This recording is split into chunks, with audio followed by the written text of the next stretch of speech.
Love has the power to lift you up or completely unravel you. But smart women don't leave their hearts to chance. They love consciously, guided by timeless psychological wisdom. Carl Jung, the legendary psychoanalyst, uncovered profound truths about love, self-discovery, and the delicate balance between devotion and independence. If you've ever lost yourself in love or wondered how to love deeply without sacrificing your identity, these 5 rules will change the way you approach relationships forever. Love is one of life's greatest mysteries, a force that can inspire growth or trigger our deepest fears. Carl Jung, the father of analytical psychology, believed that relationships are more than just emotional bonds. They're mirrors reflecting our unconscious desires, wounds, and potential. For women who value both love and self-awareness, Jung's teachings reveal how to navigate romance without losing sight of who you are.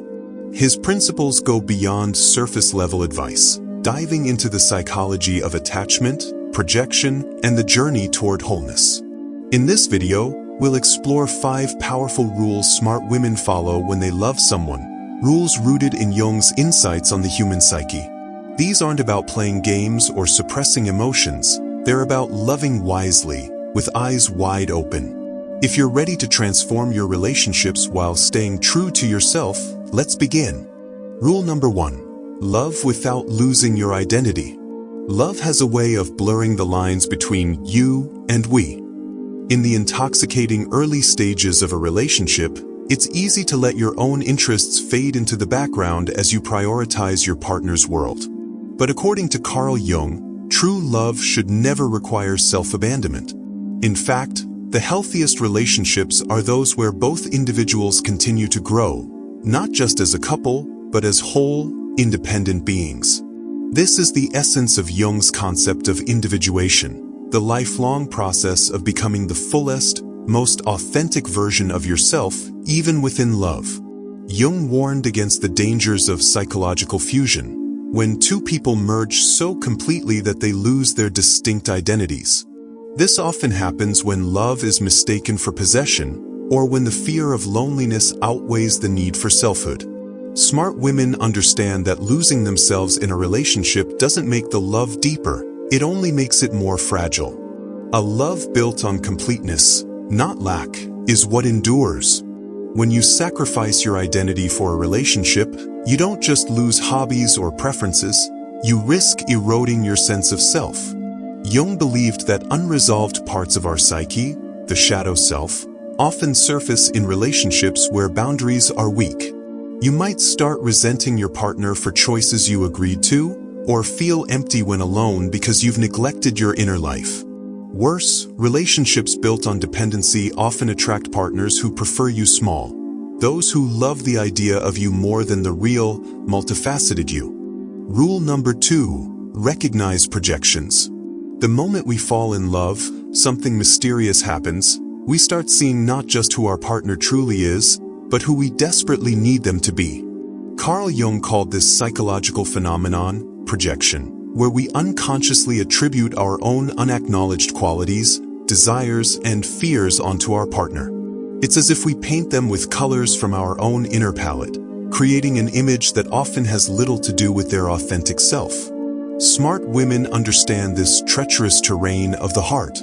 They know that until we recognize our projections, we're not really loving a person, we're loving our own reflection, our own unmet needs masquerading as romance. Projections explain why the same qualities that seem enchanting early in a relationship often become unbearable later. That confident man who initially seemed so strong and decisive might later strike you as controlling and rigid. The free-spirited artist who captivated you with his spontaneity might eventually frustrate you with his unreliability.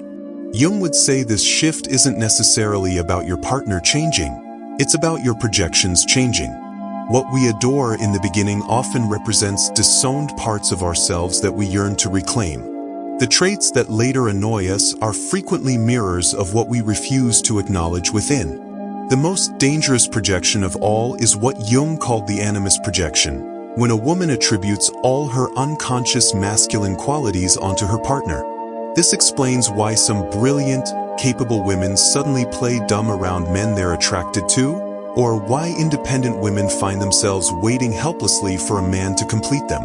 The animus projection creates a painful paradox. The more we idealize a partner as our other half, the more we diminish ourselves.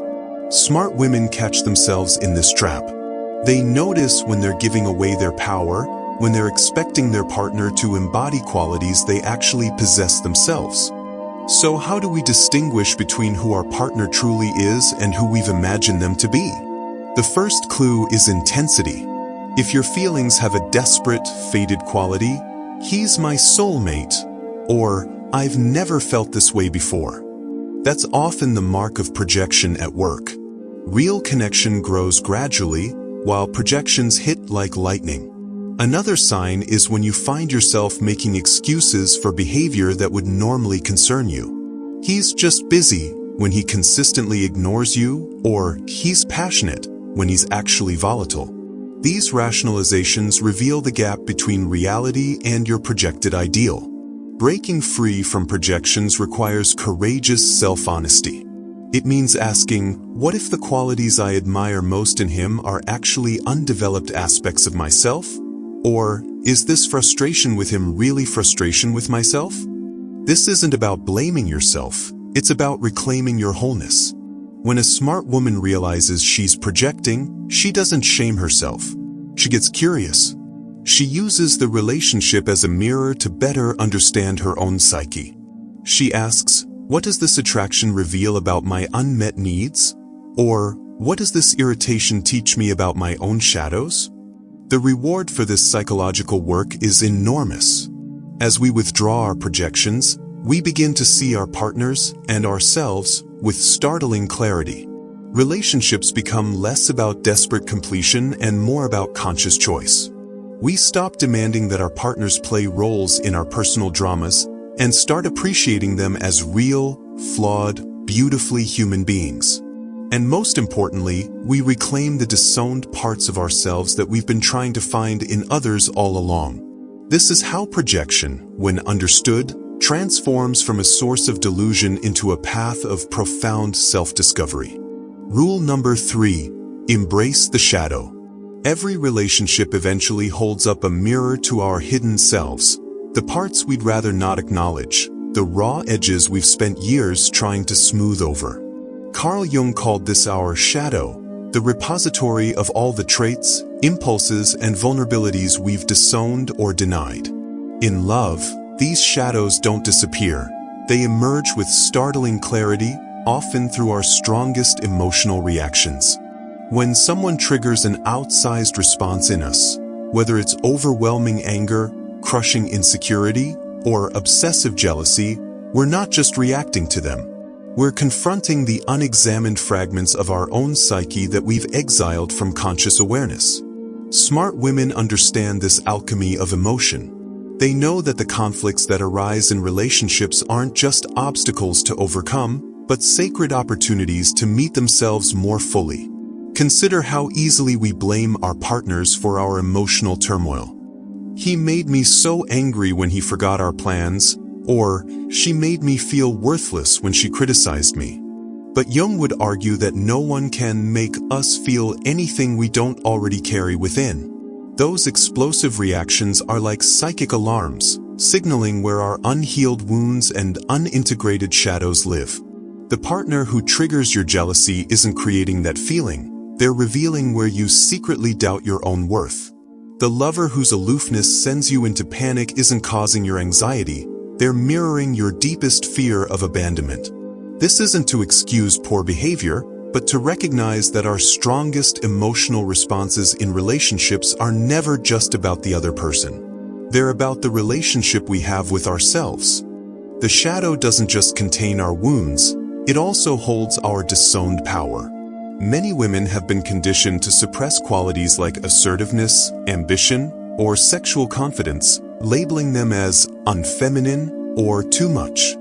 When we encounter these traits in others, they may provoke admiration or resentment, both signs of projection. The colleague who speaks up without apology, the friend who unapologetically pursues her desires, They fascinate us because they embody what we've been taught to repress. Smart women notice these reactions and ask, what if what bothers me about her is actually what I need to embrace about myself? Or, what if my admiration for his confidence reflects my own untapped potential? Doing shadow work in relationships requires turning toward what makes us most uncomfortable.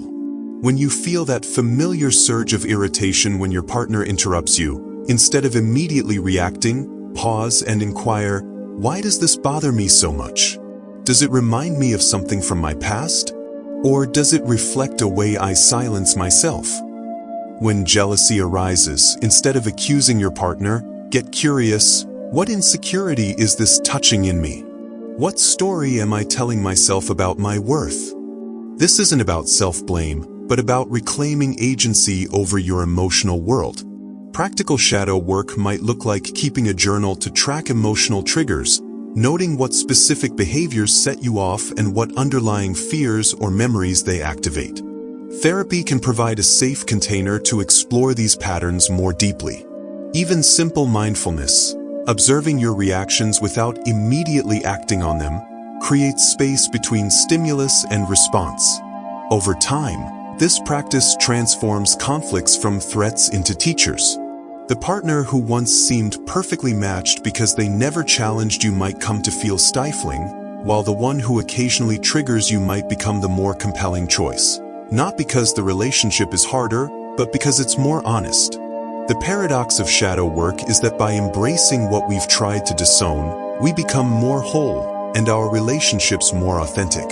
We stop demanding that our partners tiptoe around our unhealed wounds and start taking responsibility for our own emotional landscapes.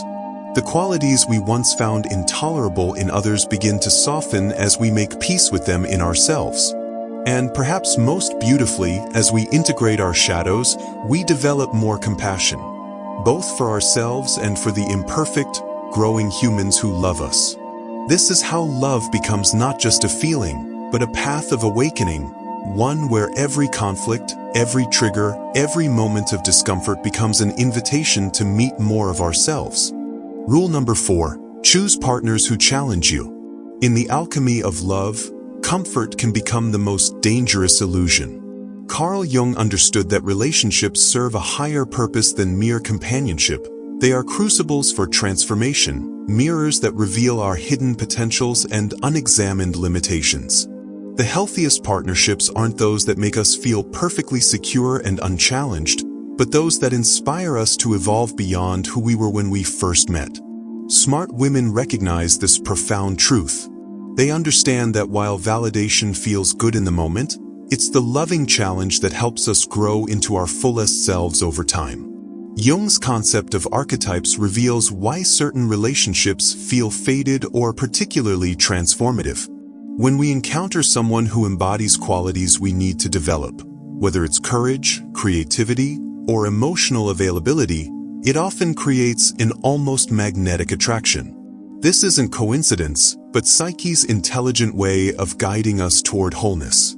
The partner who gently pushes you to voice your needs is helping you develop your assertiveness. The lover who models healthy boundaries teaches you to honor your own. These relationships may not always feel comfortable, but they serve as living invitations to become more complete human beings. Many women fall into the trap of seeking partners who make them feel good without making them grow. The charming narcissist who showers you with admiration but never engages your mind. The conflict-avoidant partner who keeps the peace but never challenges your perspectives. These relationships often feel easy in the beginning but lead to stagnation over time. Jung would say they fail the test of true intimacy, the willingness to see and be seen in your entirety, not just your most agreeable aspects. A partner who only validates you is like a gardener who only waters the plant but never prunes it. The result may appear lush initially, but lacks the structure for long-term flourishing. From a Jungian perspective, red flags often appear as relationships that promise security at the expense of authenticity. The partner who insists they complete you rather than complement you, the lover who discourages your separate friendships or interests, the person who reacts with defensiveness rather than curiosity when you express needs, These are all signs of a connection that may feel intense but ultimately inhibits growth. Green flags, conversely, appear in relationships where there's space for both individuals to change. The partner who can sit with your discomfort rather than rushing to fix it, the lover who celebrates your successes without making them about themselves, the person who engages in conflict with respect rather than avoidance. These are marks of a relationship that nurtures evolution. The most transformative partners often come in unexpected packages. They might not check every box on your superficial checklist, but they possess the uncanny ability to reflect back your blind spots while believing in your potential. They create an environment where growth feels possible rather than punitive. When you're with them, you don't feel like you need to be perfect. You feel like you're allowed to become. This is the sacred paradox of Jung's view on relationships. The partner who challenges us appropriately is ultimately the one who makes us feel most at home, not in who we were when we met them, but in who we're becoming through knowing them. Choosing such a partner requires courage, the willingness to trade some immediate comfort for long-term expansion. It means looking beyond surface chemistry to discern whether someone has the emotional maturity to handle your growth and their own. Most importantly, it demands that we become people who can tolerate being challenged as well as we tolerate being cherished. When two people commit to this path together, love transforms from a static state into a living journey, one where each partner serves as both witness and ally in the other's ongoing becoming. This is how relationships transcend the personal and touch the archetypal. How ordinary love stories become myths of mutual awakening. Rule number 5. Love as a path to wholeness. The most profound relationships are never just about two people finding each other. They're about each person rediscovering themselves through the reflection of loving eyes. Carl Jung envisioned love as a sacred alchemical process where two individuals don't so much complete each other as they help each other become more fully themselves. This radical perspective turns romantic conventions upside down. The goal isn't to merge into one, but to remain distinctly yourself while growing alongside another. Smart women understand this distinction instinctively. They know the difference between needing someone and choosing someone, between clinging and connecting, between love that diminishes and love that magnifies. Modern romance often glorifies dependency as proof of devotion, the idea that true love means being unable to imagine life without the other person. But Jung would recognize this as spiritual immaturity, confusing attachment for love. Healthy relationships don't require you to abandon your autonomy any more than a tree needs to uproot itself to appreciate the sun. The partner who insists you need them is often the one most threatened by your wholeness. In contrast, the partner who celebrates your independence while offering steadfast support is helping write a different story, one where love becomes the soil in which you both grow taller, not the ivy that slowly covers over who you truly are. This path to wholeness requires conscious navigation. It means catching yourself when you start outsourcing your happiness or self-worth to your partner's attention. It looks like maintaining your own friendships, interests, and inner life even as you build something beautiful together. It sounds like saying, "I choose you," rather than, "I need you." When conflicts arise, as they inevitably do, the question shifts from, "How can we get back to how we were?" to, "What is this moment trying to teach us about ourselves?" This subtle but profound reorientation transforms relationships from emotional safety nets into living laboratories for soul work. The healthiest relationships exhibit a beautiful paradox. The more secure each partner feels in their own wholeness, the more deeply they can connect without fear. There's space for both intimacy and individuality, for both togetherness and solitude. Arguments become less about winning and more about understanding. Time apart isn't threatening but nourishing.